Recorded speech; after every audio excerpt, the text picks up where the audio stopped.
हरे कृष्णा दोस्तों। उम्मीद है श्री हरि की असीम कृपा आप सब पर बनी हुई है और आप सब सुखी और स्वस्थ होंगे। दोस्तों, कई बार एक बात उठती है कि हम भगवान की इतनी भक्ति करते हैं तो भी भगवान हमें बहुत ज़्यादा दुख देते हैं, हमें नई नई मुसीबतों में डालते रहते हैं। हम मनुष्यों के मन में ये बात तो बहुत बार आती है, लेकिन दोस्तों सच्चाई ये है कि जिस भक्त को ठाकुर जी प्यार करते हैं, श्री कृष्ण जी प्यार करते हैं, वो उसे ही प्रतिकूल स्थितियों में डालते हैं, क्योंकि वो ये नहीं चाहते कि ये मेरा भक्त मेरे से दूर हो। अगर वो व्यक्ति को ज़्यादा सुख दे देते हैं तो ये समझिए कि उससे भगवान रुष्ट हैं, क्योंकि वो नहीं चाहते कि ये बार बार मेरे पास आए, मेरे नज़दीक रहे। जैसे माँ भी अपने बेटे को गोदी से नीचे उतार देती है, क्योंकि वो ये चाहती है कि उसका का बेटा अपने पैरों पे खड़ा होके अपने पैरों से चले। इसीलिए श्री हरि भी दुख उसी भक्त को देते हैं जिससे वे अत्यंत प्रेम करते हैं और उसे अपने पास रखना चाहते हैं, क्योंकि जब जब मनुष्य के ऊपर दुख आता है तो वो तब भगवान को उतना ज़्यादा याद करता है। इसीलिए प्रतिकूल परिस्थितियों को भी हंस के काटना चाहिए और उस भगवान के साथ उसके नज़दीक हमेशा रहना चाहिए।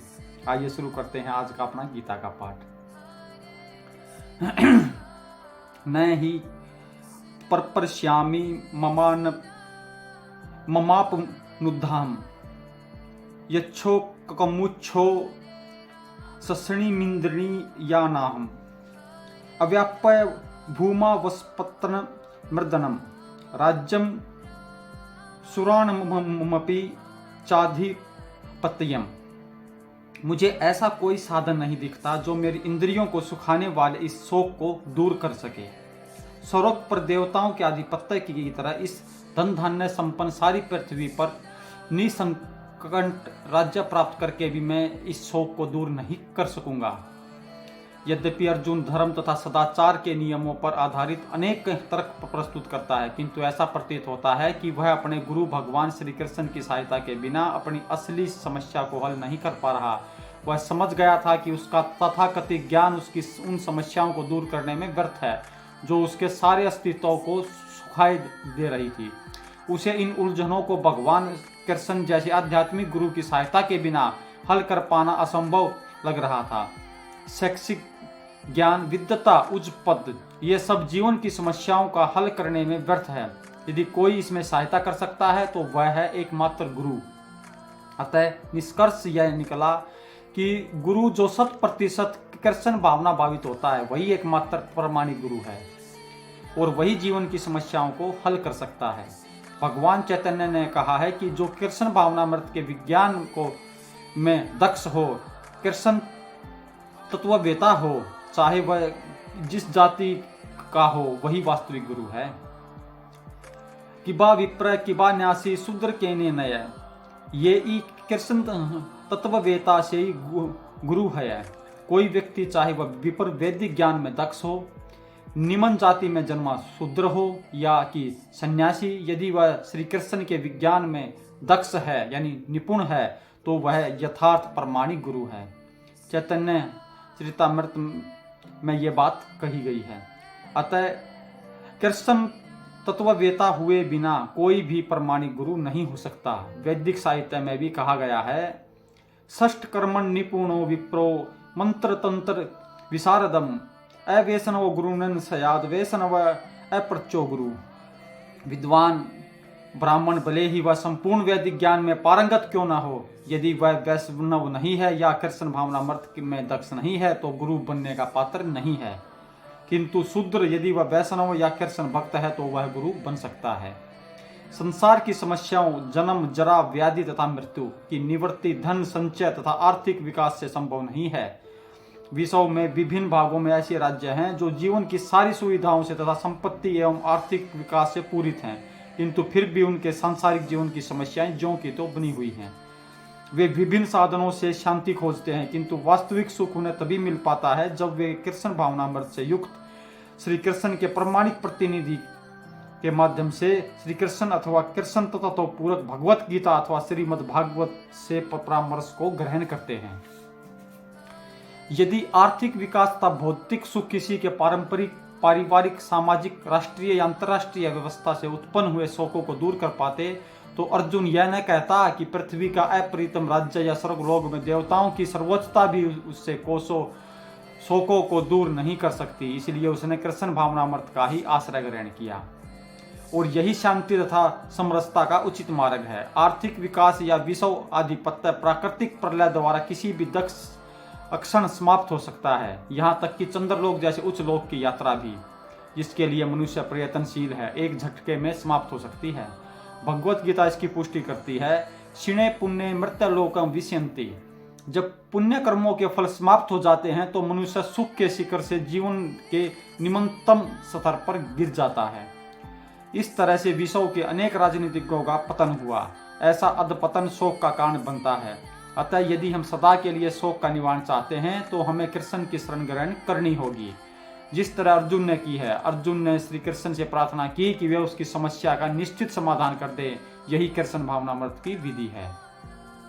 संजय बोलता है, एवं मुक्ता ऋषिकेशे गुडाकेश परंतपम न योत्स्य इति गोविंद मुक्तवा तुष्णी बभूव है। संजय ने कहा, इस प्रकार कहने के बाद शत्रुओं का दमन करने वाला अर्जुन कृष्ण से बोला, हे गोविंद, मैं युद्ध नहीं करूंगा, और चुप हो गया। धृतराष्ट्र को यह जानकर परम प्रसन्नता हुई होगी कि अर्जुन युद्ध न करके युद्ध भूमि छोड़कर भिक्षाटन करने जा रहा है, किंतु संजय ने उसे पुनः यह कहकर निराश कर दिया कि अर्जुन अपने शत्रुओं को मारने में सक्षम है।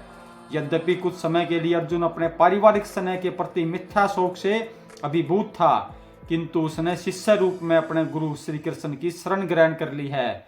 इससे सूचित होता है कि शीघ्र ही वह इस शोक से निवृत्त हो जाएगा और आत्म साक्षात्कार या कृष्ण भावनामृत के पूर्ण ज्ञान से प्रकाशित होकर पुनः युद्ध करेगा। इस तरह धृतराष्ट्र का हर्ष भंग हो जाएगा। तमुवाच ऋषिकेश पर सत्रिव भारत सैन्योरु भयो मर्धे विषिदंत मिदय वचय। हे भरतवंशी, उस समय दोनों सेनाओं के मध्य शोक मगन अर्जुन से कृष्ण ने मानो हंसते हुए ये शब्द कहे। दो घनिष्ठ मित्रों अथवा ऋषिकेश तथा गुडाकेश के मध्य वार्ता चल रही है कि अर्जुन और श्री कृष्ण के मध्य वार्ता चल रही है। मित्र के रूप में दोनों का पद समान था, किंतु इनमें से एक स्वेच्छा से दूसरे का शिष्य बन गया।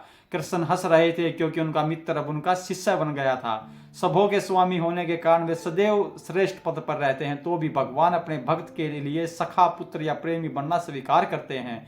किंतु जब उन्हें गुरु रूप में अंगीकार कर लिया तो उन्होंने तुरंत गुरु की भूमिका निभाने के लिए शिष्य से गुरु की भांति गंभीरता पूर्वक बातें की, जैसा कि अपेक्षित है।